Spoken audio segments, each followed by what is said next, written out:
Buen día, mi nombre es Víctor Michel Sánchez Manyari, soy médico, jefe de salud ocupacional en ETEX Perú y seré el encargado de realizar esta capacitación junto con la licenciada Yubitsa Panaspaico, quien desarrollará los temas de manejo de fracturas y traslado de pacientes.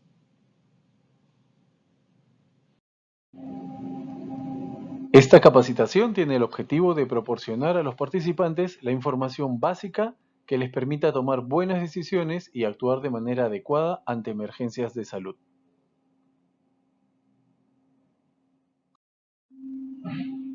Para empezar, debemos saber que se llama primeros auxilios a los cuidados inmediatos, adecuados y provisionales prestados por personal capacitado en el tema de primeros auxilios.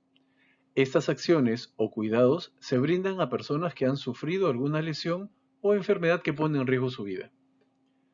Son inmediatos porque se desarrollan dentro de los primeros minutos luego de haberse producido un evento o accidente. Son adecuados porque son brindados por personal con conocimiento de este tipo de atenciones. A lo largo de esta capacitación veremos la diferencia entre reaccionar de manera instintiva y actuar con conocimiento.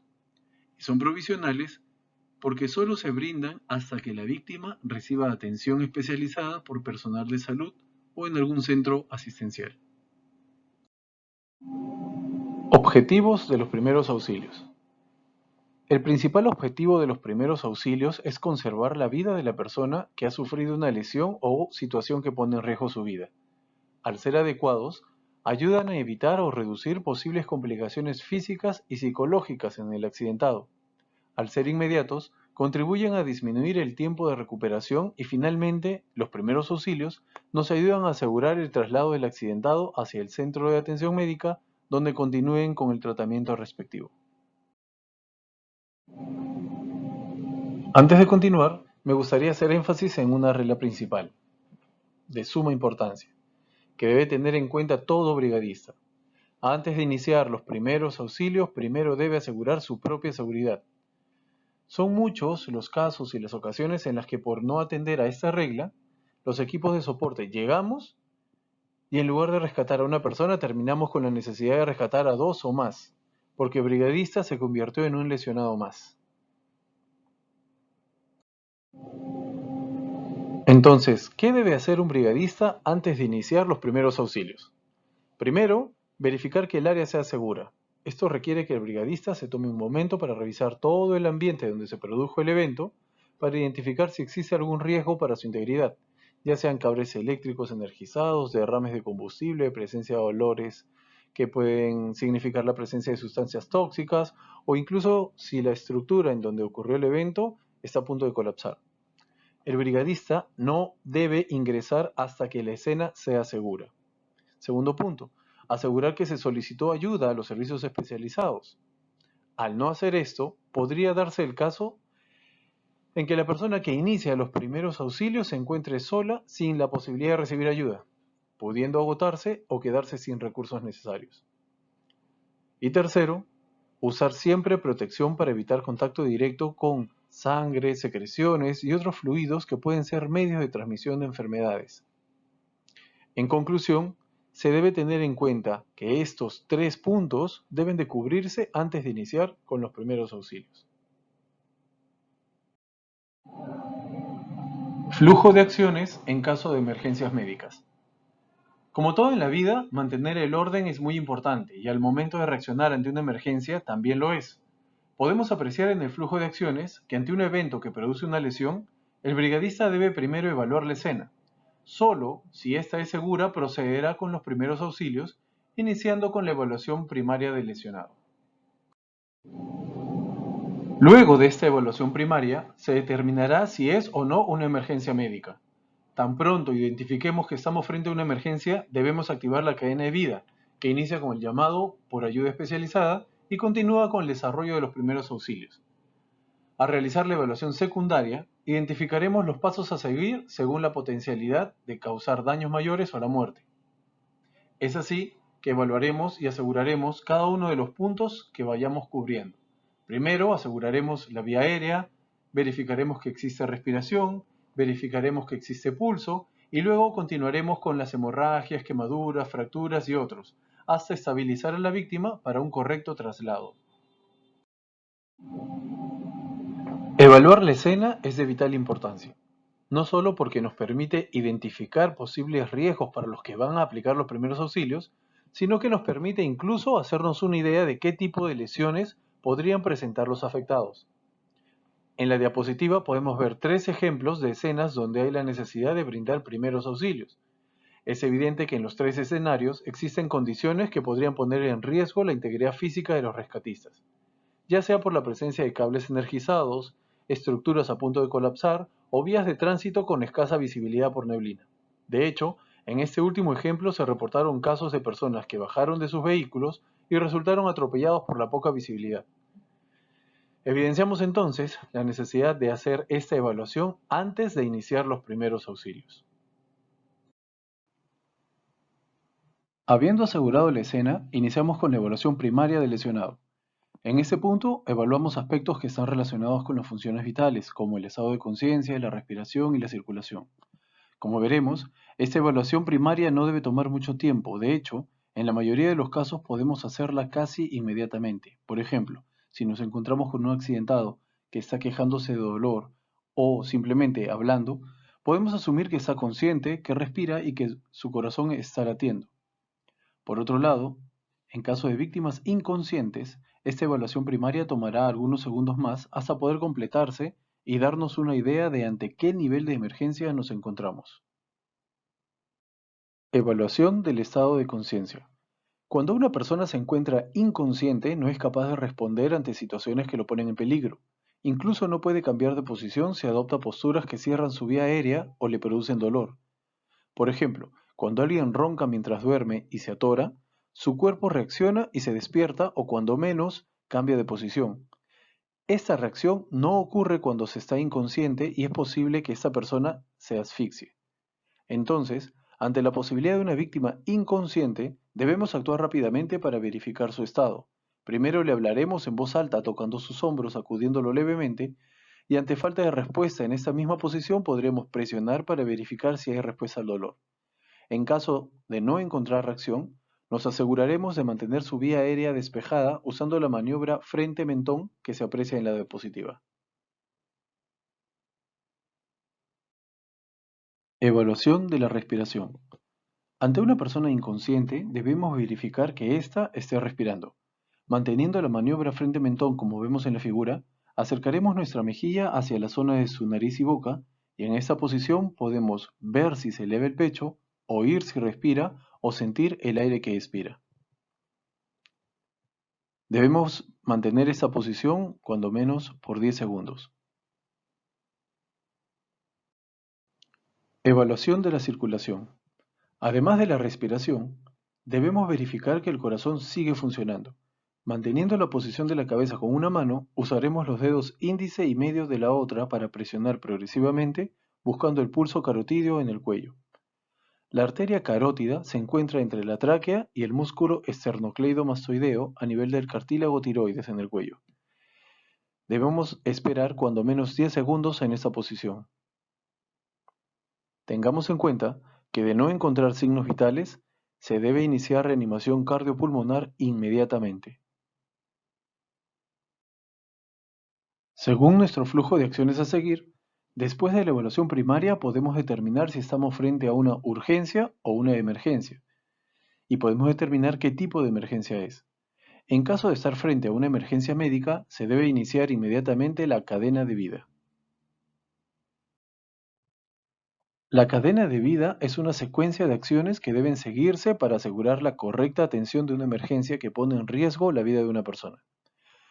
En esta cadena de acciones, solo los dos primeros eslabones son desarrollados por nosotros como proveedores de primeros auxilios.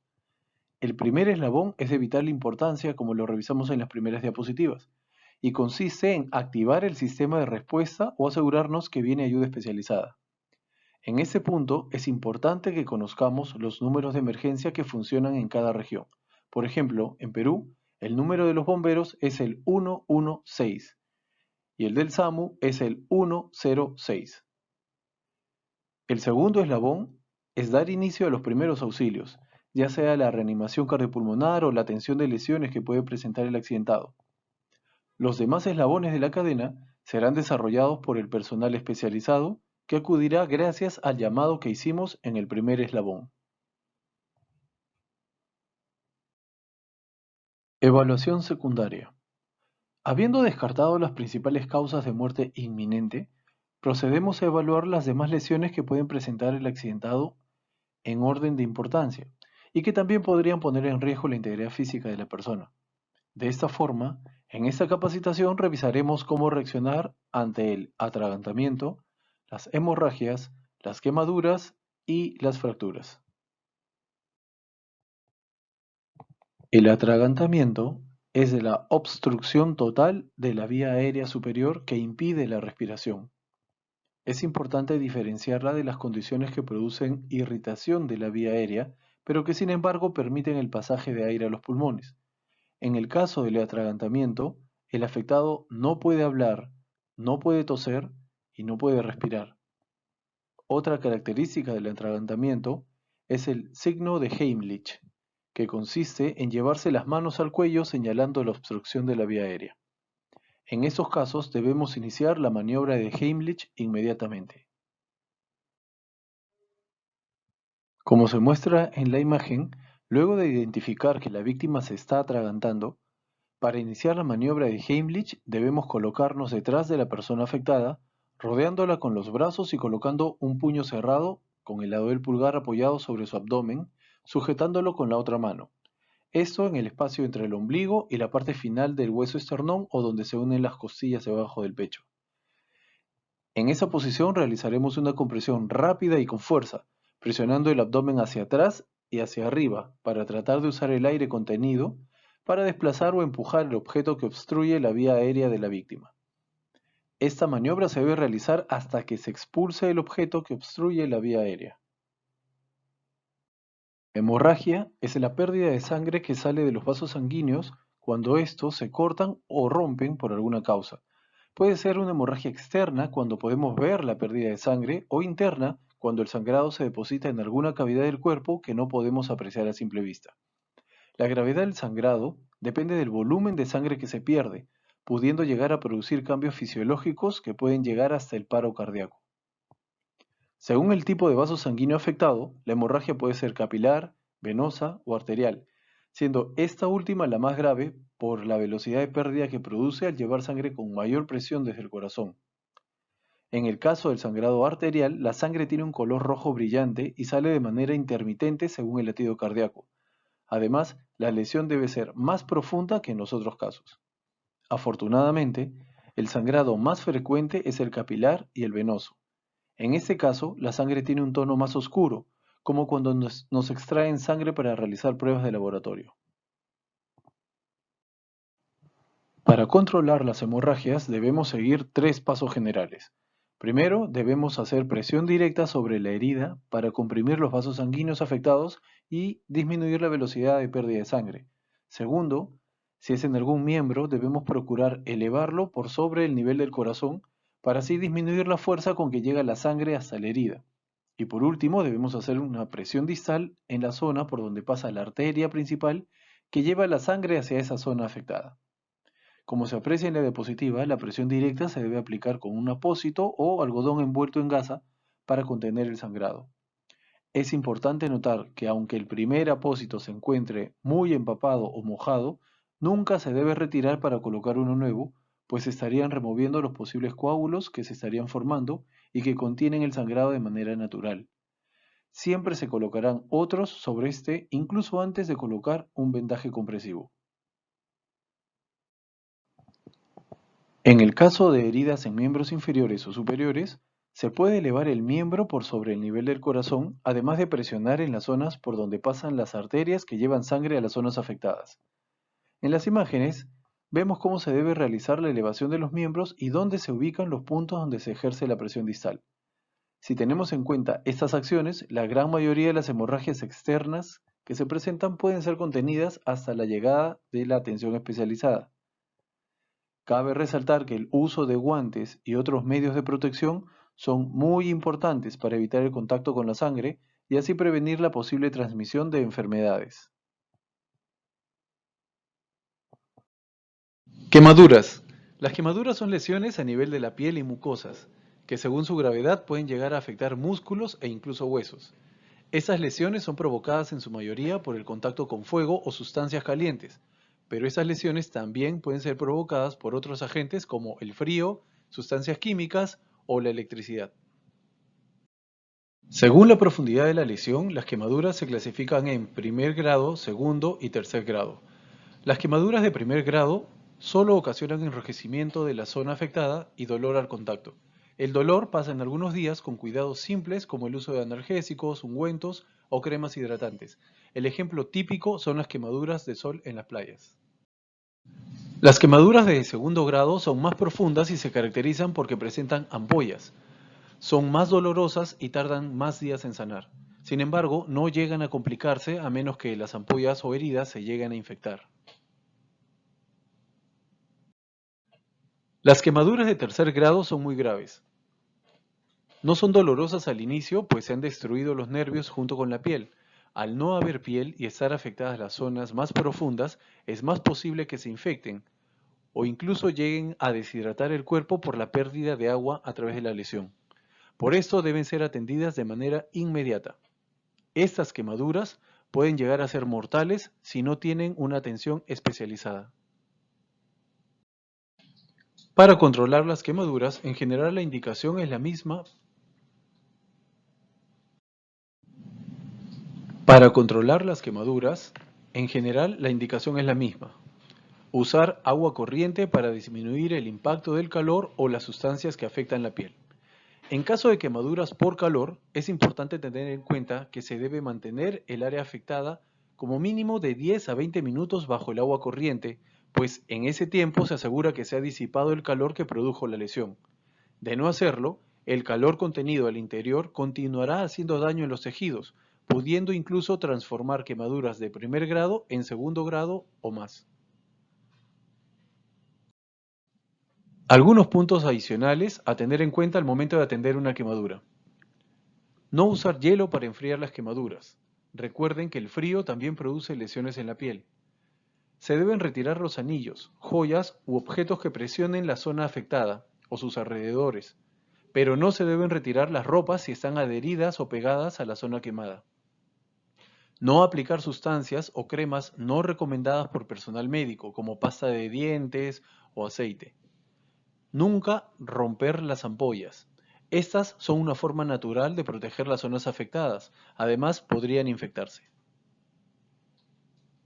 Las fracturas son lesiones en las que se daña la integridad de los huesos, pudiendo llegar a romperlos. Todos los huesos del cuerpo son susceptibles de sufrir una fractura, pero son los huesos de las extremidades los que se afectan con mayor frecuencia. Las fracturas pueden ser clasificadas de diversas maneras. Pueden ser fracturas cerradas o abiertas, según atraviesen la piel y partes del hueso puedan ser expuestas. También pueden ser clasificadas como simples o complejas, en base a cómo se presenta el trazo de la fractura. Pero en todos los casos se va a caracterizar por estar asociadas a una deformidad de la zona afectada, como en el caso de la diapositiva. Habrá impotencia funcional, es decir, que la zona afectada no puede realizar los movimientos normales. Puede haber dolor e hinchazón, incluso amoratamiento de la zona, es decir, que empieza a ponerse morado. Pero el signo característico de una fractura es la crepitación, es decir, la presencia de un crujido al momento de la inmovilización de la zona afectada. Esto es producto del roce entre los bordes del hueso fracturado. Control de fracturas. La acción más importante ante una fractura es la inmovilización de la zona afectada. Esto no solo ayuda a reducir el dolor, sino que previene complicaciones que podrían presentarse debido al daño que los bordes de las fracturas pueden hacer sobre los tejidos alrededor de la fractura. Por ejemplo, recordemos que las arterias viajan cercanas a los huesos, en planos profundos, y podrían lesionarse, produciendo además una hemorragia. Al controlar una fractura se deben tener en cuenta las siguientes consideraciones. En caso de fracturas expuestas, primero se debe contener la hemorragia y cubrir las heridas antes de proceder a la inmovilización.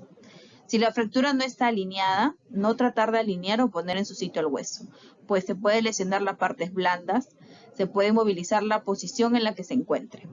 Para la inmovilización o entablillamiento debe usarse férulas o tablas rígidas, pero con superficies blandas para evitar lesiones en la piel. En caso de extremidades, siempre se debe procurar inmovilizar una articulación por encima y no por debajo del área afectada.